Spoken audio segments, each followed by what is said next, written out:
The next question, the member for Guelph. Thank you, Speaker. My question's for the Minister of Health.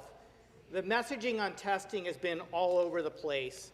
The public was told that anybody who needed a test could get a test, but testing capacity was not there to meet demand, even though we knew demand would go up when schools and businesses reopened. So I understand why the government has reacted to move to appointment-based testing to deal with the backlog that they created.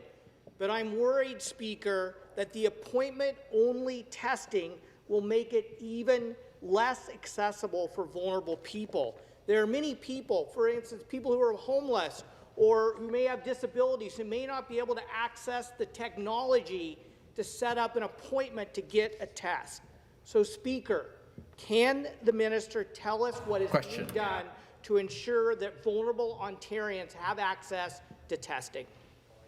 Minister of Health. Thank you. Well, I thank the member very much for the question. This is a very important point because we want to make sure that anyone in Ontario who needs a test will get a test.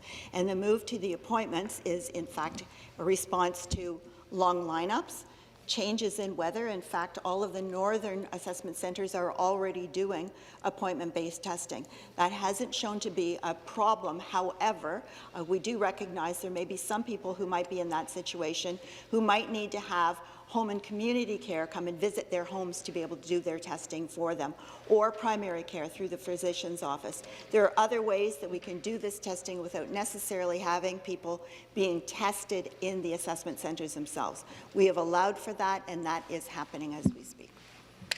The supplementary question. Thank you, Minister, for the answer, and I hope the government communicates that clearly with the people of Ontario. If we have learned anything about this pandemic, it is that speed is of the essence.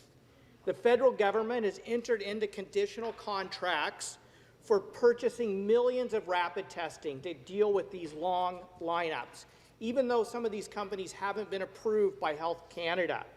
The federal government has done this, Speaker, because they know we have to increase capacity for rapid testing. There's a company in my riding that is waiting on imminent approval for rapid testing, and they have said that if they can have a conditional contract, they can roll that out quickly. So, Speaker, knowing that time is of the essence to deal with the testing backlog, will the minister commit to entering into conditional contracts with companies who are on the brink of receiving Health Canada approval for rapid testing, so there is no excuse for further testing delays? And the Minister of Health. Thank you. Well, yes, we are looking at the new point-of-care testing that's coming forward. We've had a brief conversation about the company that's in your riding.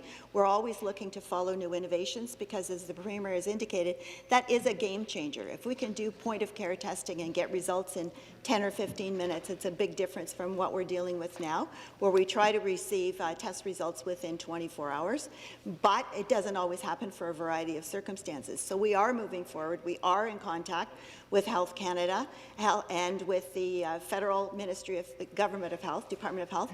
They are obtaining the orders, and then we will receive the orders from them. So that is happening. We are looking for other creative and innovative solutions, but we are working directly with the federal government on this and with Health Canada, encouraging them to have these tests approved as quickly as possible while making the necessary testing requirements and making sure they do their due diligence.